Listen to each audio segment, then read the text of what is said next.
The per capita income of an average American in the year 2022 was around $50,000 to $60,000, and most of the Americans lie somewhere in between this range.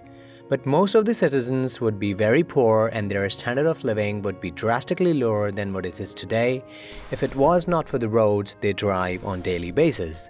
This is because having roads and highways allows a friction-free movement of cars, trucks, and all other commercial vehicles that carry goods and services with them, making it possible for the businesses to run efficiently. But how it puts money in our pocket is something we care for. And why shouldn't we? Because we all work hard, we have ourselves and our families to take care of, and money makes it possible for us to do so. But we hardly give credits to the roads we drive on. In fact, most of the people complain about the ever-increasing congestions, sound, and air pollution these vehicles causes on a daily basis, which of course is right in its own sense. But for a second, just imagine what if America did not have this amazing infrastructure of roads and highways, which most of the people take for granted. So how did these everyday, average-looking, nothing so special patches of concrete and asphalt change our lives for good and made all of us rich? Let's find out in this episode of Stories Across. According to the Federal Highway Administration, an average American drives around 35 miles or 56 kilometers on a daily basis. From sunrise to sunset, 24/7, there is a constant movement of vehicles in almost every part of the country over and over, not even taking a single day break whatsoever. And this is only possible because of the incredible US interstate highway system. This amazing network of roads and highways did not exist before the 1950s. Yes, rocket science did exist and it was possible to send rockets into space, but it was very difficult to travel from New York to LA or Chicago to Houston in an average car. I know it is difficult to wrap our heads around this fact, but it's nothing but the truth. And the lack of this network made it almost impossible to travel by road. Most of the states and cities were disconnected, and traveling from one coast to another was just a thought, or only was possible for those who dared for it, like an adventure. But today, after 60 years of its construction, the interstate highway system has spread across all states with a total construction distance of a staggering 48,756 miles or 78,465 kilometers. That means if we converge these highways into a single straight line, it can go around the entire Earth almost 2 times. So how did this huge network of highways come into existence? During World War I, the US Army was in a constant need of moving their troops to far-fetched parts of the country, and the Army used trucks and various other road vehicles to transport their soldiers, rations, and arms and ammunition. During the time non-existence of proper roads and highway systems, most of the road movement was limited to city areas and neighboring countrysides. The city roads and intercity connectivity was still well developed, as individual states and city municipalities funded and took care of their own city roads. But there was no single national program to efficiently link all the states with a proper network of roads and highways. And all other interstate traffic movement took place via forest trails, long treacherous barren expanse of lands, and shallow river crossings. And one truly fascinating story has even been recorded in the government archives that changed the face of the United States forever. On July 7, 1919, a convoy of US Army troops departed from Washington, D.C. towards the West Coast to reach San Francisco, California, a daring endeavor of the time.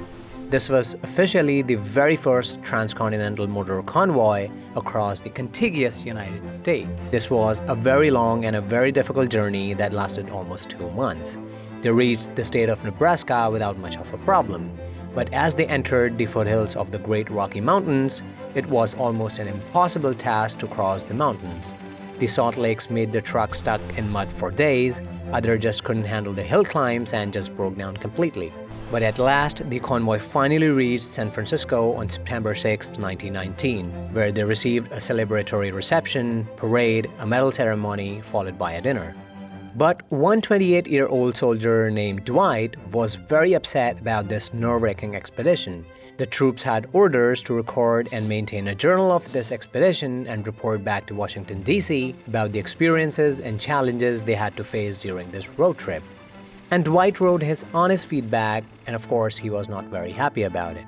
Now call it a stroke of luck. Fast forward 34 years, this very upset 28-year-old soldier took the oath, President of the United States of America, Dwight D. Eisenhower, and became the 34th President of the United States. When the Congress passed a $25 billion Federal Aid Highway Act of 1956, President Eisenhower had no problem signing the bill and thus is famously known as Dwight D. Eisenhower National System of Interstate and Defense Highways, or simply Interstate Highway System. This piece of history gave us an important insight why America needed these many roads and its important role in reinforcing national security. But how much of a positive impact it has had in the economic development of the entire nation and how personally it affects you is something vital to understand. You see, any region's industrial and employment base is closely tied to the quality of the transportation system. Good, dependable transportation infrastructure allows businesses to receive inputs like raw materials, water, and electricity to production facilities, and to transport finished goods to the market in an efficient manner. Having a well-connected network of roads and highways allows employees like us to get to the office and back home mostly on time, and this process can be repeated endlessly without much effort. This helps us to work efficiently on a daily basis, which helps us get our paychecks, pay our bills and monthly expenses, and in a way our livelihoods depend on it. Now, if you see from the organization's perspective, an efficient transportation system also allows companies to lower transportation costs, which lowers production costs and enhance productivity and profits.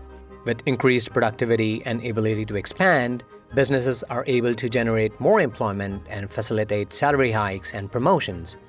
The same money earned by people gets repumped in the economic cycle because people have more disposable income to spend on better homes, better education, better food, comfort, etc., which in return generates more market demand for a generation of money, consumable goods and services, more real estate, etc., making the overall economy stronger and cash-rich. Like other things in life, there is always a trade-off between being able to choose better things in life at the cost of something else. Similarly, having a great network of roads and highways, which has a tremendous contribution in strengthening a nation's economy, comes at the cost of increased pollution and traffic.